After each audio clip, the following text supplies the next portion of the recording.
right, let's give all of you a big hand again. Welcome to Living with Passion. How do you define your success? And living from an Asian context, we have a unspoken definition that the more money you make, the more successful you are. Is that true? Yes. No, that's not true, okay? And that's the trap that we are in right now, right? Which is like, we do what we love, but if somehow when we do what we love, it doesn't lead to that success that we've been thinking about, then we define ourselves as not successful. And that is not the whole complete pictures. Because there are so many people that live their life happily, and having a lot of wealth doesn't mean you're happy. So the journey of us finding that passion within us is a very individual journey. If you have been watching us, you will see many different individuals that have come onto the show. Some of them are rich, yes, but not all of them are. But they are rich in their heart. So the real journey for all of us, including those from the audience, is this, right? When are you going to find that something that is so passionate for you that you wake up in the morning, you can't wait to start your day because you're doing what you love and you know it's truly aligned to your heart. And that is a very difficult journey to start on. If you look at Steve Jobs and Bill Gates, right? Both of them are IT entrepreneurs big time, but if you look at the journey, it's a bit different. Steve Jobs' journey is always about being very innovative, and he is going to invent the next cool gadget. iPad, iPhone, that is cool. And Bill Gates is different. If you look at what he do right now, he do a lot of charity. And that's something very, very different than Steve Jobs. So your question, and that's tough, is can you find that something? And you have two choices. Either you go on and find that something that can make you wake up and you know you find that passion in you, or you settle. And I think the intention of the program is to let all of us know that there is an answer that can be found within you, no matter how you have tried and have not found it, that you can find that answer. And once you find that, you know your days are going to be different because it's in your hand. So with that, should we get started for today? Yes. All right, let's give all of you a big hand again.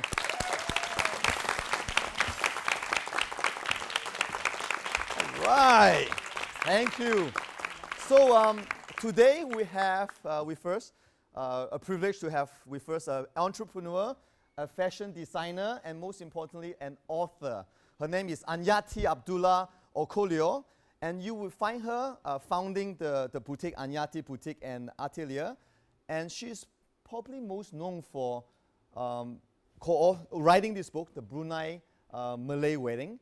And she has a lot of passion of bringing people together, including in the wedding, to make things really work. And we love to hear her story of why she do what she do, because what I described just now is only the surface. So without further ado, can we have our hand together for Anyati?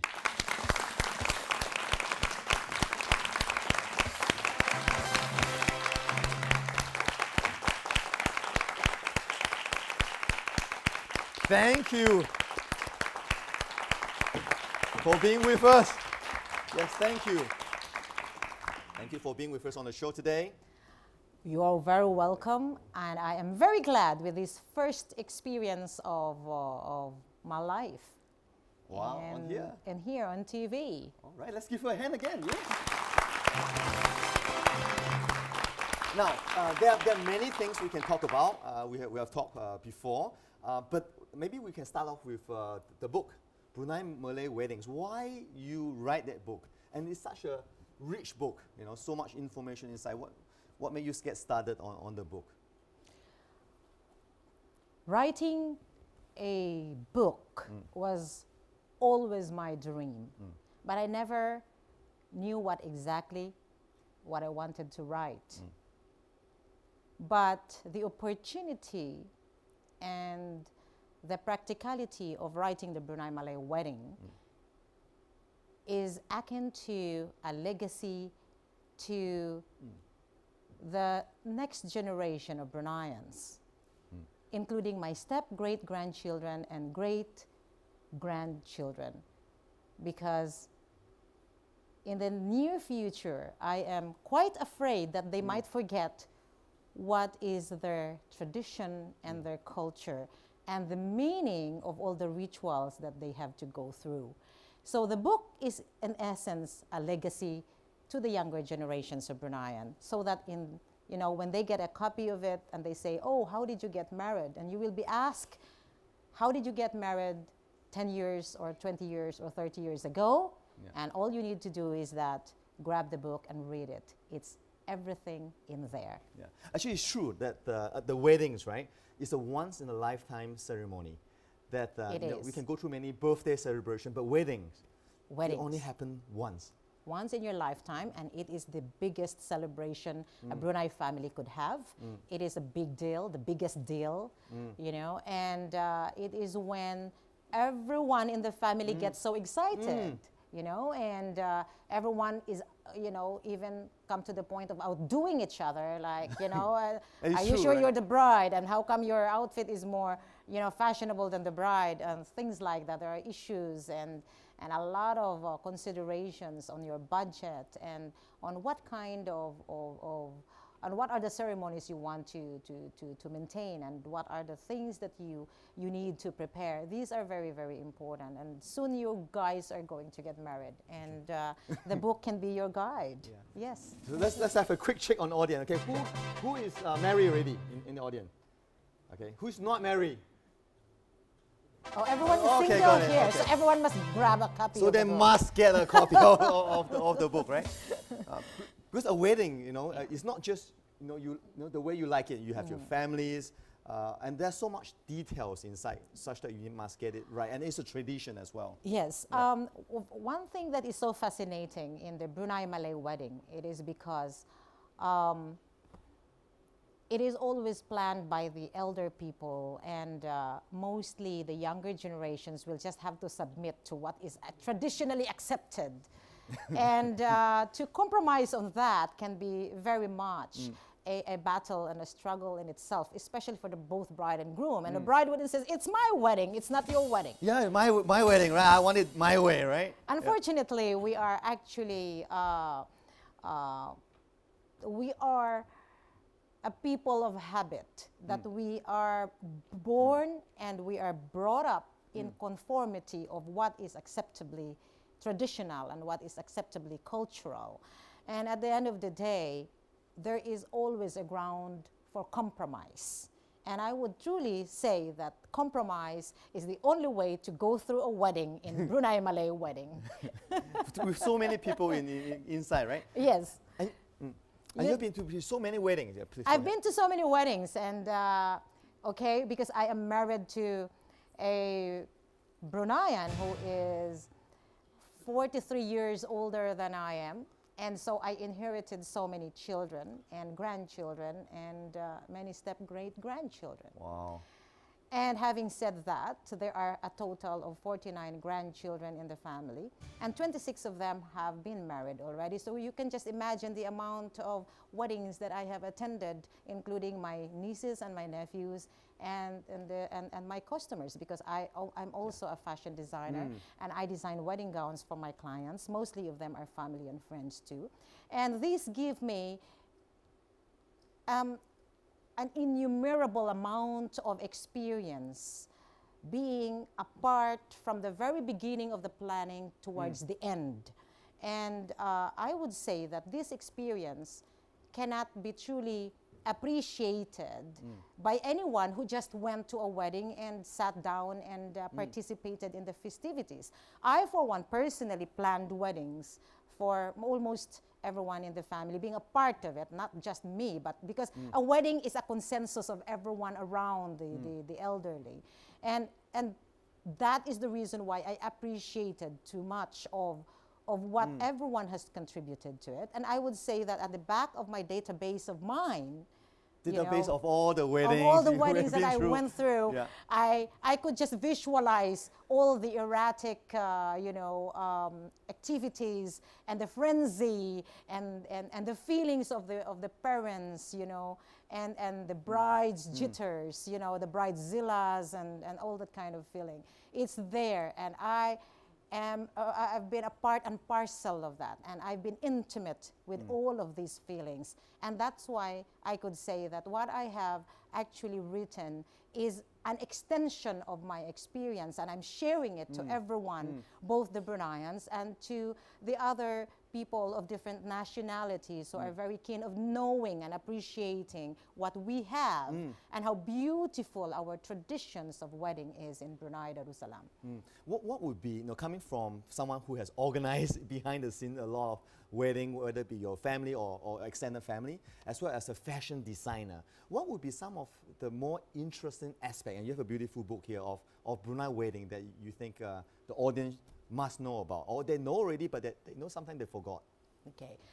There are so many rituals and different stages in the planning of the wedding, and to go through with it can be an ordeal. I think the most important fact is that let us set aside the grandeur and the extravagance of it, but we should be able to understand the most meaningful part of getting married, and that is be blessed by all that is around us, be blessed by all those members of the family, especially on the babadak, the brides and groom go through with it with the intention that these will further affirm and solidify that marriage, in a forever happily ever after kind of concept. But at the end, it is more of a religion and spiritual journey for every one of you. And I think that's the most important aspect of it. Yeah, not just the outside, but what it stands for and what you go through, the union of two persons, for example. Well, the union of two people is definitely, the bottom line is love. But at the end of the day, it goes along with a, with a romantic journey that, this love does not just simply a business that you can just like usher me, into that realm of happiness without going through the tediousness of planning a wedding that magnifies the magnitude of your love for each other. So it's not just something like, oh, get it done, check, and then all done, bring all my relatives, and then we are. It's more than that, right? It's more than that. Yeah. It's more than that. It's definitely between you and your and your would-be partner in life, but involving the entire family is something that is definitely sweeter. And memories of those will definitely stay in a lifetime, in a photograph. And that's the reason why it is important to think, how do I look when I was younger? And, I was very beautiful when I got married. And so you show it to your children and say, see, I was fabulous at one time, and I'm still fabulous now. Proof, right? Yeah. It's a proof. Yeah. Yes. And it's not just for yourself, but the whole family get together with that. Yes. Yeah.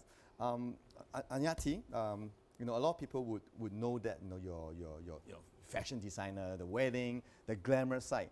But not many people know about that. You have went through tough time in life too, because life is about good time and tough time. Do you want to mind sharing with us some of the different challenging journey that you have experienced? Yes, the challenges. Yeah, I love challenges.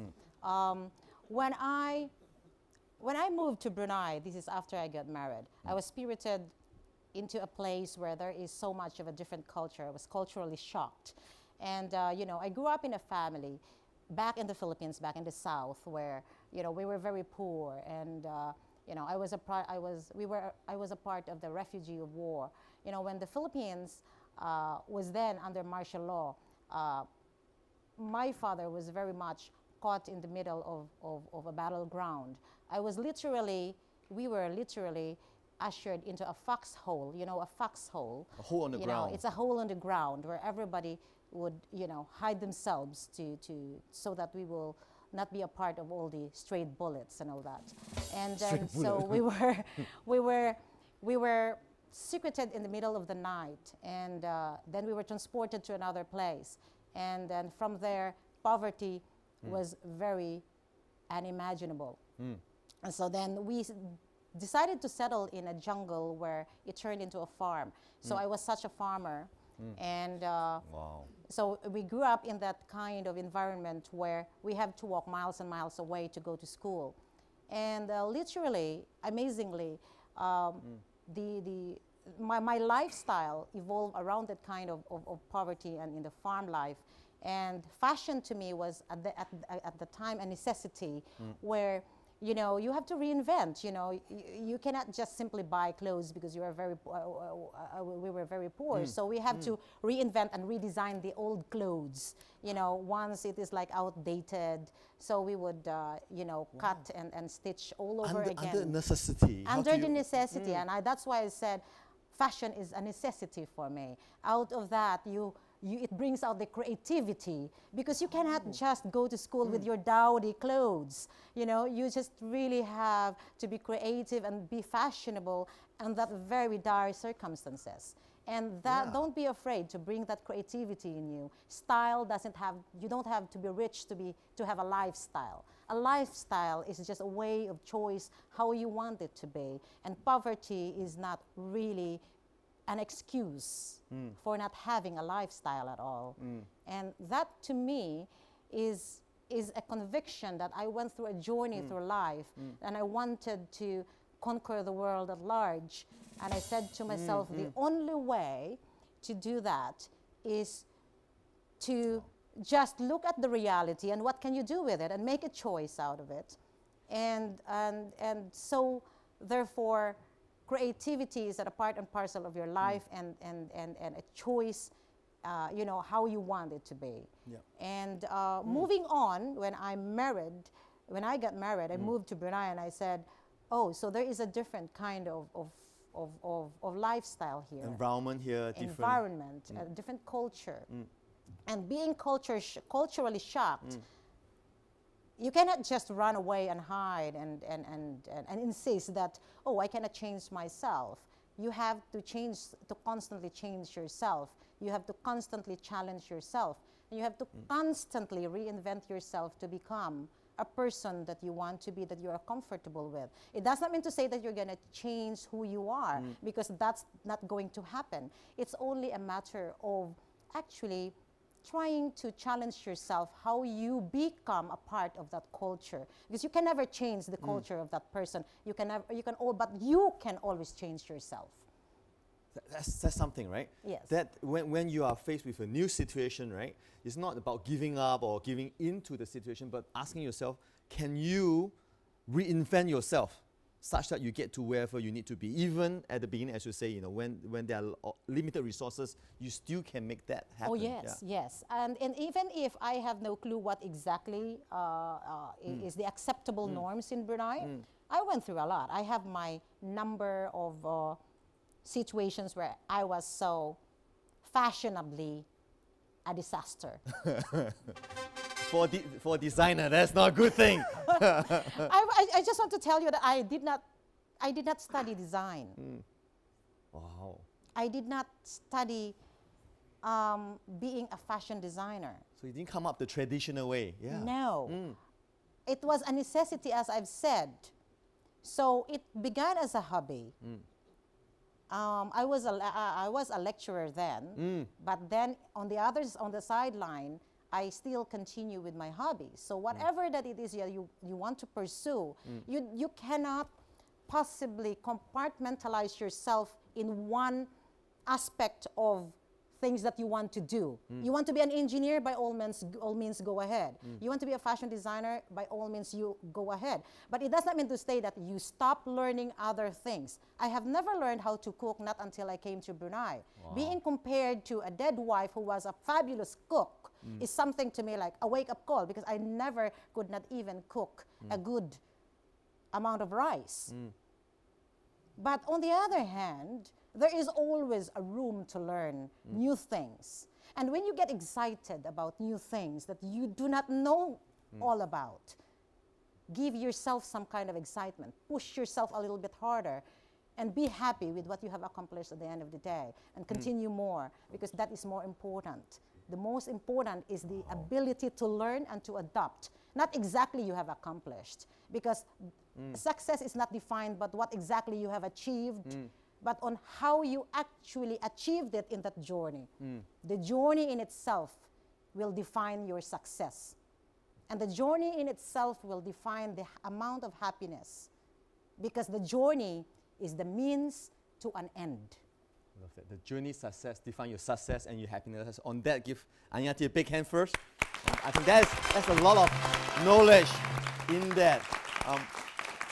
Anyati, what drives you now? You know, I see a woman that has so much passion, so much drive within. What drives you?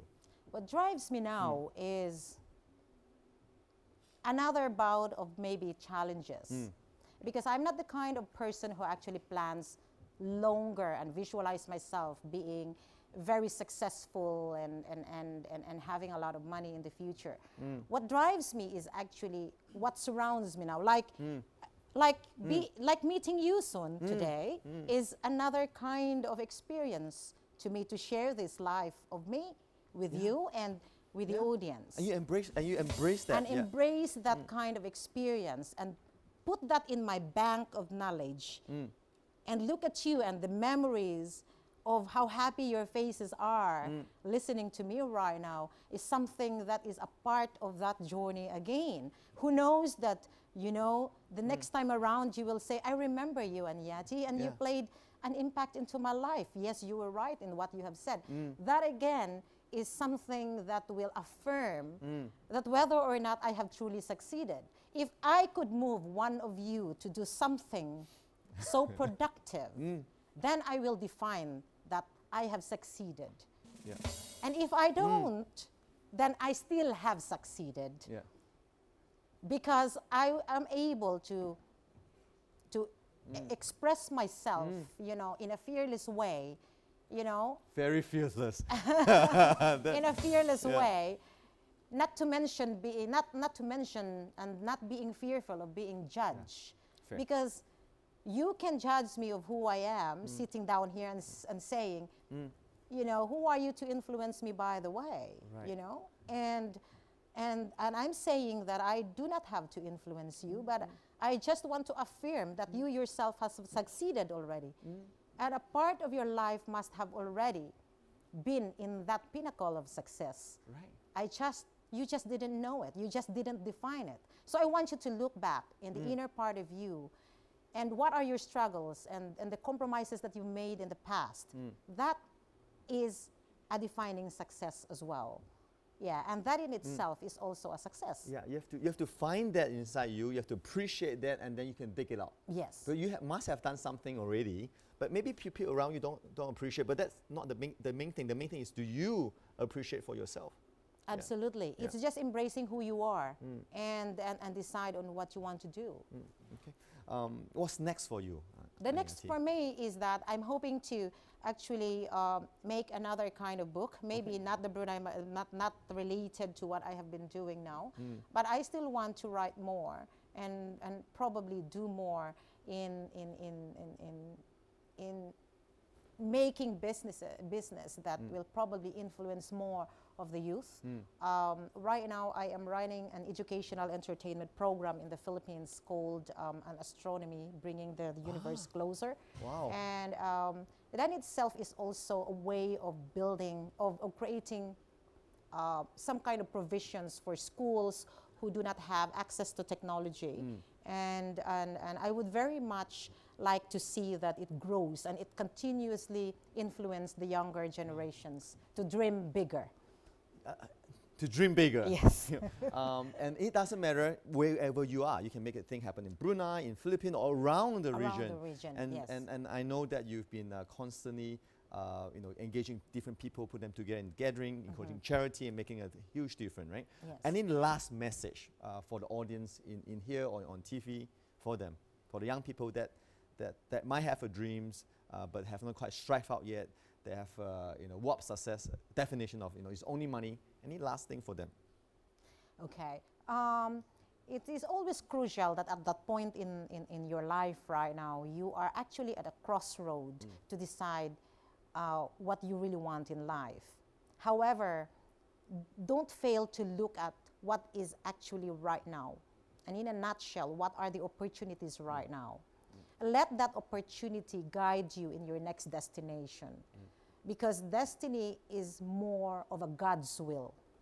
Success is more on how you actually revolve around this opportunity and make this into a one-time, a lifetime of commitment to yourself and to whatever endeavor that you want to do in the future. Yeah. Thank you so much, Ayati, for being with us, and I hope you learned a lot from her fearless way of meeting up to challenge, and may you find the way to meet your challenge too. So thank you. With that, let's give Ayati a huge hand. Thank you. Thank you.